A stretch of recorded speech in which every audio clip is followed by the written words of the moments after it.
Road travel can be slow or difficult at times, and possibly impossible to travel. One viable transportation alternative is aviation. With us to discuss the economic and social value of aviation in Utah is Jared Esselman, Director, Utah Division of Aeronautics. Jared, thank you very much for your time. Thank you, Gary. Thank you for having me. We're delighted to have you. Tell us about the Utah Division of Aeronautics. What do you do? So the Utah Division of Aeronautics, we manage the state aviation system as a system. So not just a single airport, not just a fleet of aircraft. We manage an entire transportation system that is a statewide transportation system. I see. And how big is your department? How many employees? Do you have airplanes? Give us a little background there. So we're fairly small. We're a fairly small division within the DOT. We have 15 staff.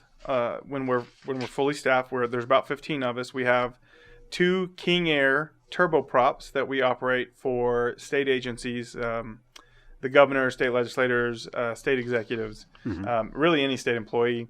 And then we have a small Cessna 206 that we operate for airport inspections, meetings with mayors, meetings with county commissioners. And then we have 3 Cessna 185s, and the Department of Public Safety houses 2 Airbus helicopters with us. I see.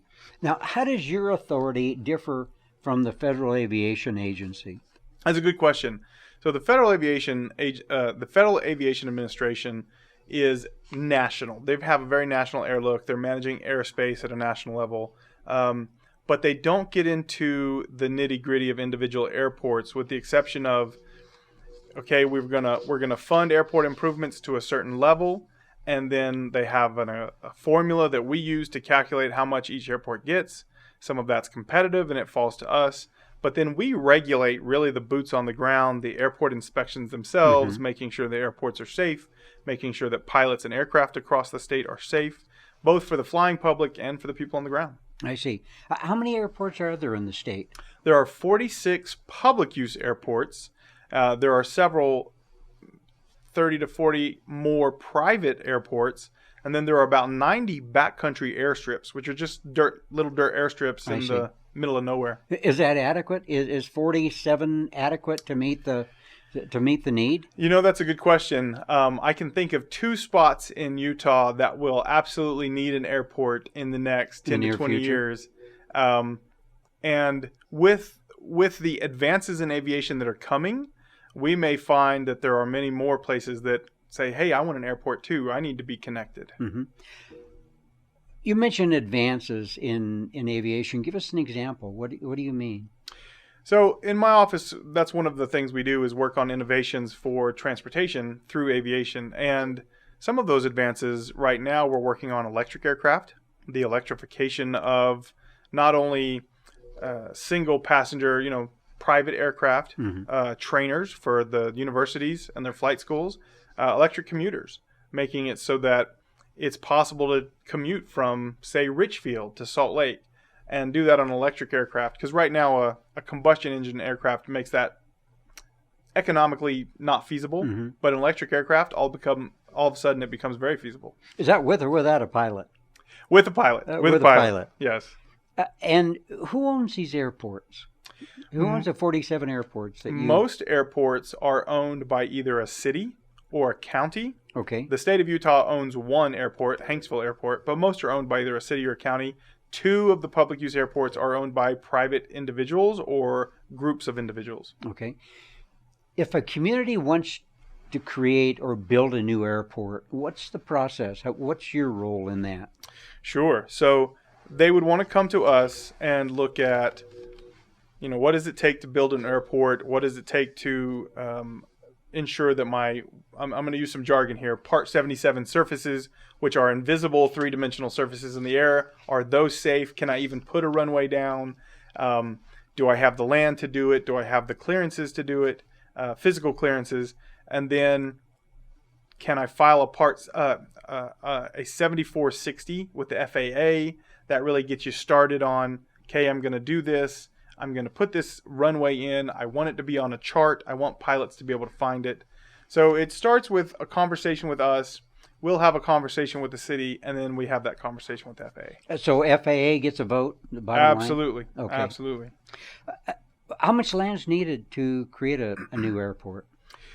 Well, there are individuals with private airstrips where they use 2 acres, and they have a 1,200-foot strip, and so as little as 2 acres. With the new vertiports, now this is one of those advances in aviation with a vertiport for vertical takeoff and landing vehicles. Like helicopters? Okay. Or air taxis, which are basically drones you ride in. With pilots? With or without pilots. It could be as little as 40 by 40 square feet. Really? Interesting. You mentioned that individuals own a number of airports around the state. If one wants to start their own airport tomorrow for personal use on a ranch or whatever the case may be, what's that approval process like? Well, it depends if you're going to use it it's your personal runway and you're not going to pave it and it's just going to be you using it. Go ahead and do it. Just all you need is somewhat level. Now you mentioned pave it. Does that put you in a different category if it's a paved runway? If you pave it, it really comes into is it engineered for people to land on? Because now I can see it from the air, right? And so it really gets into liabilities. If it's just you, it's a grass strip. You're the only one using it. You are completely liable for it. You're accepting all risks. Go right ahead. But the minute you invite somebody else or gives permission for somebody else to land there or pave it, and so other pilots can see it and maybe use it as an emergency strip, now you're inviting other liabilities. And so you have to take that into consideration. Sure. Well, at a private strip, does any pilot have the right to land at a private strip at their discretion? In an emergency situation, any pilot can land anywhere. Okay. That is a free-for-all. However, if you have a private strip and it is not open to the public and it is not charted, then no other pilots should be landing there. Okay. I've heard the term general aviation at times. Can you define that for us? What does that mean? Sure. General aviation is kind of that catch-all phrase. If it's not a commercial airline or you're not buying a ticket for a seat, okay, general aviation really encompasses everything else, from a hot air balloon to a gyrocopter to your Gulfstream 750. That really encompasses general aviation. Sometimes military operations can be considered general aviation, but that's a third segment of the industry. Component. But general aviation could be anything from your private jet, your Gulfstream jet, to a hot air balloon. We have at least 2 airports that I know of in the greater Salt Lake area. Obviously, Salt Lake International, and then number 2 airport. Not exactly sure what the name is, but is that considered a general aviation airport? Yes, it's South Valley Regional. The correct code is U42, but everybody knows it is South Valley Regional, okay, or number 2. Okay, and it is a general aviation airport. Yes. All right. So, does any pilot at any time, at their discretion, have the right to land at any of these municipal airports for yes, lack of... any pilot at any time has the right to land at any of those airports, and there is an expectation set that is a safe place to land at any time without prior notice. Is there a cost? There can be landing fees. There can be, hopefully you go in and buy fuel. That's what we want people to do, come buy fuel. Sure. But there could be landing fees. There could be ramp fees, just depending on your usage of the facilities. Okay. How does general aviation help the economy of Utah? What's the value? So general aviation brings about 180,000 visitors to the state of Utah every year. Now that may not seem like a lot, 180,000, where Salt Lake itself brings about 6.6 million, right? But it's the small communities around the state where someone who might be visiting Zion isn't flying into Salt Lake and then driving to Zion. They might fly into St. George or Cedar City or Hurricane, and they want to go see Zion, right? Or Moab. They want to go see Arches. They fly into Moab rather than to Salt Lake. Mm-hmm. So it does bring in that boutique or unique niche of visitors. It also brings in quite a bit of economic impact to the state. So I actually brought some numbers with me, and our economic impact just for GA is about $1.3 billion a year. And how is that? Can you break that down for us? I presume that part of that is money spent off airport property. Yes. For skiing or hunting or tourism of that nature. Of this rather large amount, I presume that the state and cities benefit because of sales tax and other related economic stimulus. So we do. We track how much is spent off airport, how much is sales tax, how much is income tax. For example, of the 45 public, so if I exclude Salt Lake International, so the 45 general aviation airports, you get about $42.7 million in sales tax and $7.1 million in income tax. Now I didn't bring it with me, but we go further and we break it down to each airport. How many jobs does each airport bring in? How much income tax does that bring in? How much sales tax does that bring in? How much is visitor spending at each airport, both on and off airport? What does that bring in? And so we do that for every airport, and we track their economic health. Do you monitor or identify what this 180,000 people do? I presume they're not all tourists. There's some business associations. They're not all tourists. Is that the majority? That is the majority. Once they get off the airport, it's a little harder for me to have a visual into that. Of course. Because, I don't know whether you went to Main Street or you went straight to the hunting lodge. I have no idea. But I do track flights.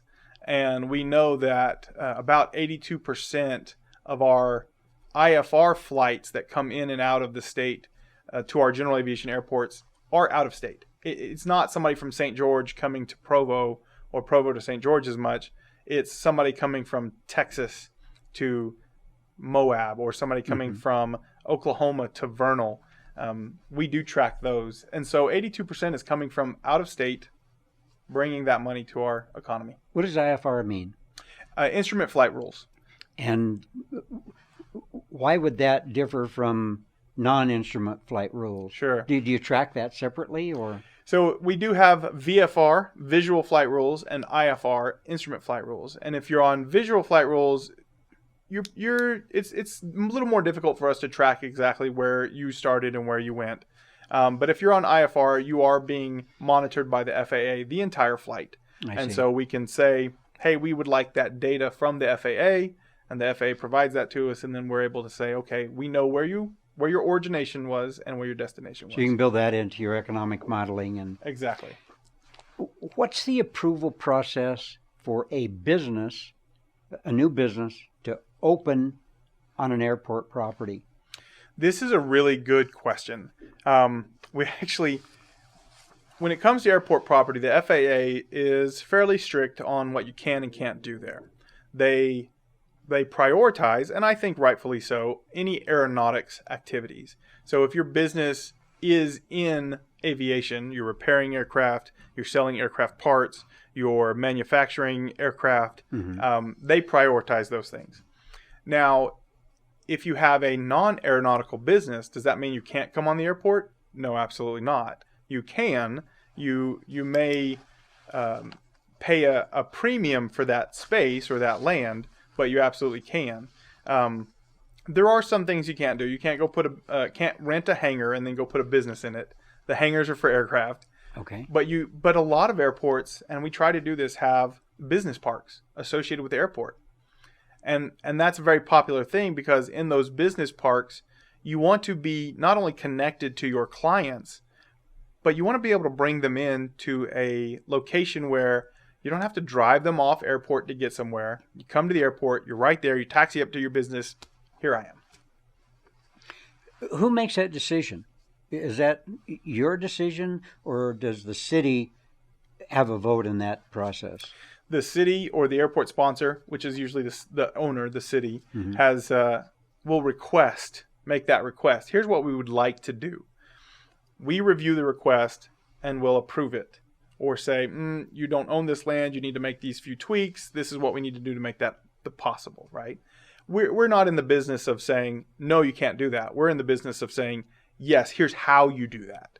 And then once the city makes the request, we approve the request, we'll take it to the FAA. The FAA then says, we will help fund any part of that we need to for infrastructure building on airport. Mm-hmm. How many aircraft are, for lack of a better word, registered or based or licensed here in Utah? So right now we have 2,400 based aircraft in the state of Utah. Individual aircraft throughout the entire state. Yes. Does that include business jets, helicopters, things of that nature? Everything from a business jet and a helicopter down to a hot air balloon.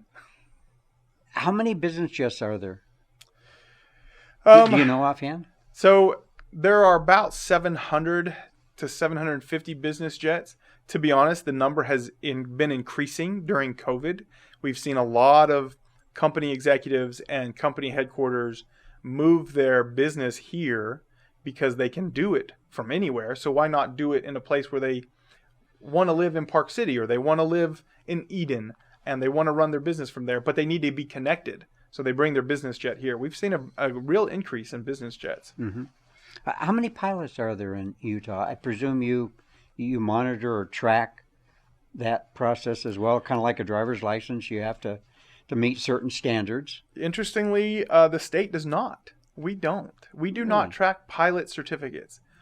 The reason is you can have a pilot certificate. I have one in my pocket right now. But if you never touch an airplane, I never need to know about it. Sure, that makes sense. So is your certificate good forever? Your pilot certificate is good forever, but your ability to fly is not good forever. You have to renew. You have to have a biannual flight review. You have to be checked out in a certain aircraft. And I don't track how many pilots there are. There could be 17,000, but I'm more concerned with, as soon as you get in the aircraft, I need to know that. You mentioned earlier this 180,000, which is a fascinating number. Do you anticipate that's going to grow in the future as Utah expands and grows? And we're going through an incredible growth spurt. Yes. And I presume that will also require an expanded transportation system, including aviation. Yes, Fair I assumption? absolutely see that growing. And we have seen it grow. Matter of fact, the 180,000 number is pre-COVID. And while our commercial visitors to Salt Lake, and everybody will remember this, during the COVID years, it tanked, right? I mean, we went from 35 million people a year down to 17,000. I mean, it just tanked. But what we saw at our general aviation airports was fuel sales went through the roof. We were selling more fuel, more planes were coming in. Guys who had been working on their planes in their garage forever and just hadn't finished the project and started flying people. More planes from other places started coming to the national parks because they could. We've seen a real spike in general aviation. How many jobs, of this 47 public airports, how many jobs do you track that? How many jobs are associated with that, would you estimate? So airport supported employment is the way we term it. And that could be on airport or off airport, but the 45, not including Salt Lake, account for 11,600 jobs. 11,600. And are these everything from perhaps mechanics to pilots to administrative people, just across the board? Yes. Any idea what that may mean in terms of dollars, payroll? So yes, so as far as income tax, we've got about 7.1 million in income tax. And so then you look at, what's your payroll on airport? And we break that down by airport. And so we'll say, Vernal, here's how much your airport management plus your FBO management plus your pilots, mechanics, plus all the construction workers that work on that airport throughout the year. And we calculate that payroll per airport. If a new business wants to launch or become part of a local community, I presume the land and the immediate area and any structures on the property is owned by the city. So how would an individual that wanted to add a structure that needs a facility that may not be there, how would that develop? You know, I don't want to say that's a difficult process because I don't want to deter people from doing that. But the way it works is every airport has an airport layout plan that is approved by the FAA. And that is basically the 20-year vision for that airport. So that's a 20-year expansion plan. Yes, okay. And a 20-year expansion plan. So if you can walk into an airport and say, oh, I see you have plans for a 100,000 square foot hangar here. I'd like to build that hangar, please. Oh, but we don't have the taxiway out yet. Well, let's work on that piece because I need that as well. And we need the road access to it. So the airport, you may come in and look and say, hey, I'd like to put in a hangar here or a facility here or a building here. Well, has the airport had the chance to grow to that point where you're able to access it easily? That may be the hurdle.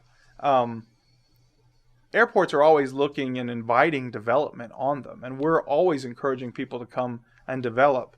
And if we have industry people looking, if we have curiosity and people looking at it and saying, I'm willing to sign on the dotted line, then we're also willing to sign on the dotted line and put our money where our mouth is and start developing that a little bit further. Now, would your division have a say in that decision? Yes. So combination you and the city. Yes. How would this individual go about financing a new structure? And I presume they don't have title, they don't have a deed to the property. So That's true. How would they go about financing that building? That's true. So this is an interesting question because a lot of folks who are new to the aviation environment and airport environment will come and say, I've had people say, well, I just need fee simple land. There is no fee simple land on an airport. You enter into a ground lease and you negotiate the rate of that ground lease based on the capital improvement you're going to put on the land.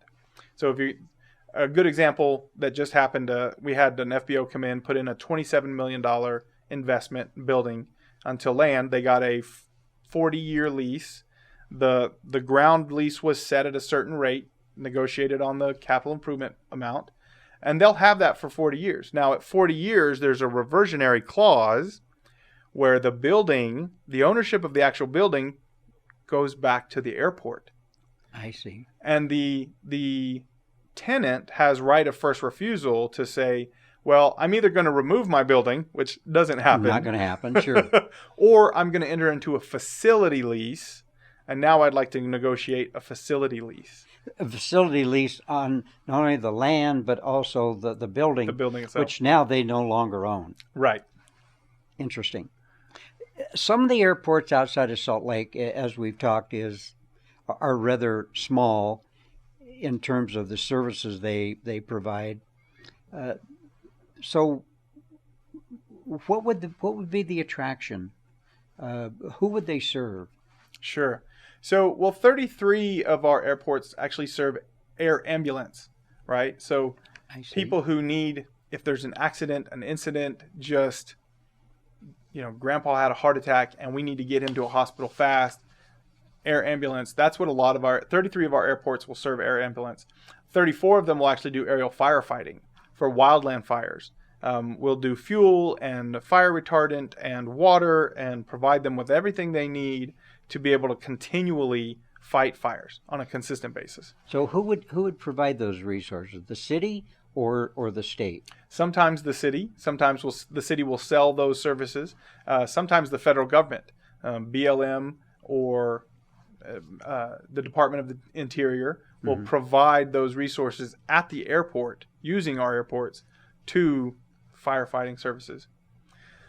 The other thing that those small airports serve, the other group of people are, how much do you love going through TSA? Right? A lot of people would say, I don't like going through security checkpoints. Of course. I don't. I just want to get to where I'm going. I don't want to have to drive 4 hours to get there. I just want to relax. I want to get to where I'm going. I want to get in a car and I want to be there. And those general aviation airports serve that clientele of, I don't want to have to go far. I have my own plane or I have my own jet or I'm renting a plane. I'm just going on vacation. and I don't want to drive it. So I'm going to fly in. Well, we just have time for a couple more questions, Jared. Sure. What authority must be authorized for improvements to an airport? If a small city-owned airport wants to expand the runway, or whatever improvements may be, do they put together a plan and then request your consideration and approval? Yes. So every airport has a capital improvement plan. Those plans are all wrapped up into my airport capital improvement program. So each individual airport has a plan. The plans all accumulate into a program. The program is then presented to the FAA, and together the FAA and I will work on, okay, we're going to fund this project. We can't fund this project. This project's perfect and ready to go. Let's fund that one. This one we think is underfunded. Let's add a little more to that. This one's probably not as mature as it needs to be. Let's wait on that one. So we make those decisions based on the requests for capital improvements from the city. So there are three decision makers. It sounds like the municipality, your division, and the FAA. Yeah. You mentioned financing. Are those funds provided by either your department or FAA and not the municipality? So it typically works in a match scenario. For NIPIAS airports, National Plan of Integrated Airport System airports, the FAA will put up about 90% of the funds, if not more than 90%. So, but we usually use 90% as a good metric. So they'll put up 90% of the funds. My office will put up at least 5% of the remaining funds, if not the rest of the 10%. And then the sponsor will usually put some skin in the game and put up 5%. One final question. I'm going to ask you to look at your crystal ball here. Sure. What do you see the future of general aviation in Utah? Besides those non-pilot operated aircraft, what else do you see happening down the road 10, 15, 20 years? Sure, 10, 15, 20 years. I see our regional and general aviation airports becoming more economically viable and a lot more attractive as electric commuter aircraft join the airline system, or join the air service system. Because right now, if you were to buy a ticket from Moab to St. George, you'd have to fly in United, you'd have 2 layovers, and it would cost you $600. But if you could do it in 90 minutes for $120, you'd probably take that route. Indeed. And an electric aircraft, right? Yes. And electric, the more it scales, the cheaper it's going to get. So if you can get from Moab to Salt Lake for $45 in an hour, you would do it. You would prefer that over driving. So now, Fillmore and Richfield and Panguitch, Parowan, Bryce, Delta, all of the small airports around the state all of a sudden become economically viable. And people can live there for cheaper, commute in for cheaper, and still get around. Especially with aerial taxis coming on board, you can make an entire trip from Richfield to downtown Salt Lake City Creek through the air. Why would electric aircraft be that much more attractive than piston or jet? What divides it? Cost. For an airline, for an individual pilot, the major cost is fuel, buying fuel. And so if you have an alternative fuel source, combustion engine to an electric, less moving parts, less maintenance, a better maintenance schedule, you're not burning fuel, you're using electricity, which is cheaper. Everything becomes less expensive and now more economically viable for a broader range of customers. Sure. Well, that makes sense. Fuel is not going down in price, is it? That's right. Jared, thank you so much for your time. We greatly appreciate you coming in studio and spending some time with us. That concludes this episode of Stringham Real Estate Edge. Today's program was brought to you by Stringham Schools, educating real estate professionals since 1989.